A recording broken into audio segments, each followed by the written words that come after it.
Le parc naturel de la mer de Corail est aussi le lieu d'activité économique et en particulier la pêche hauturière. Cette filière a connu son essor au début des années 2000. Elle compte une vingtaine de bateaux et emploie 250 personnes. La pêche à la palangre est le seul type de pêche pratiqué dans le parc, et ce, afin de protéger la ressource, mais aussi pour éviter de nuire aux autres espèces qui pourraient se retrouver capturées dans des filets par exemple. La filière hauturière en Nouvelle-Calédonie est une pêche durable, puisque déjà tous les navires sont labellisés pêche responsable, qui est un label qui a été développé en Nouvelle-Calédonie, mais qui s'est inspiré d'un label européen. Ce label comporte 4 critères qui sont la gestion de la ressource, parce que on fait attention à ce qu'on puisse manger du poisson encore plusieurs générations. C'est un label qui gère aussi au niveau de l'hygiène et la qualité de vie en mer. C'est un label qui a une traçabilité de tous nos poissons, de la ligne jusqu'à l'assiette. Donc voilà, c'est une pêche durable. On pêche, on voit le poisson, la plupart des gens, des Calédoniens, ils voient le poisson sur l'assiette. Mais ils ne voient pas ce qu'il y a derrière tout ça. C'est vrai que ça brasse beaucoup d'argent, des armements comme Pescana ou Naviment, tout le monde arrive à avoir son épingle du jeu dans tout ça. Mais le plus important, c'est que si demain il y aura encore du temps ou beaucoup de poissons dans le parc, c'est parce que nous, en amont, on a pris ces mesures pour que plus tard, il y aura encore du poisson pour les générations futures. En tant qu'observateur, Charles embarque à bord des palangriers qui arpentent le parc. Sa mission est de relever tout un ensemble d'informations lors des campagnes de pêche afin de mieux protéger la ressource. Donc, moi, je viens de Marais.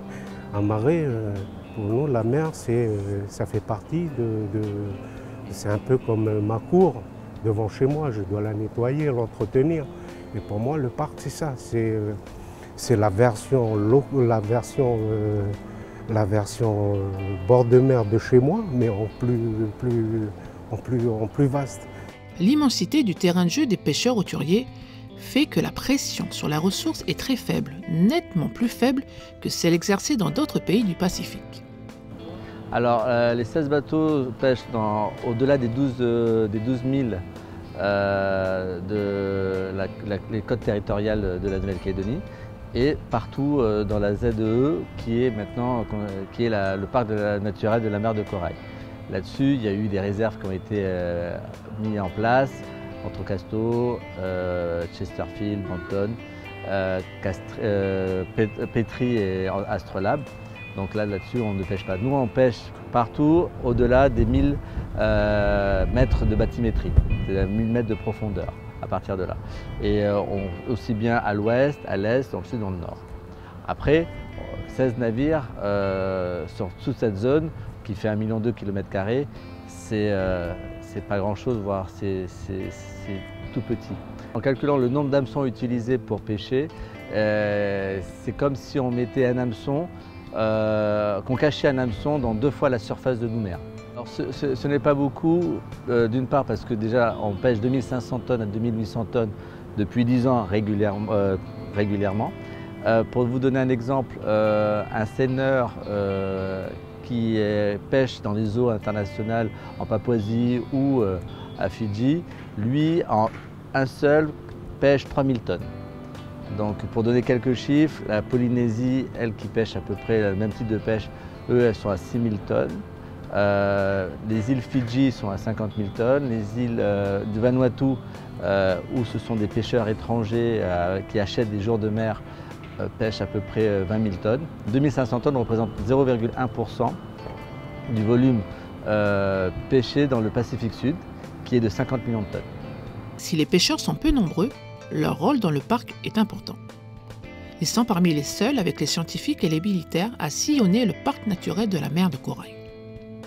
Dans le parc, pas de pêcheurs étrangers puisque les licences accordées par le gouvernement ne le sont qu'à des armateurs du pays. Ils sont associés au comité de gestion du parc pour leur activité économique, mais aussi pour leur rôle d'observateur. Non, les licences de pêche hauturière sont octroyées par le gouvernement de la Nouvelle-Calédonie et c'est une chance puisque ça nous permet d'éviter d'avoir des armements étrangers du type de Chine, de Taïwan ou de Corée qui viennent acheter des jours de mer pour pêcher sans une surveillance particulière. Autre point, on travaille en collaboration avec la Marine nationale où nos bateaux qui vont dans des endroits assez éloignés sont considérés comme des sentinelles des mers et qui nous permettent de surveiller et d'avertir si on voit une sorte de pêche, une piraterie ou une pêche qui n'est pas celle de nos navires, à les alerter.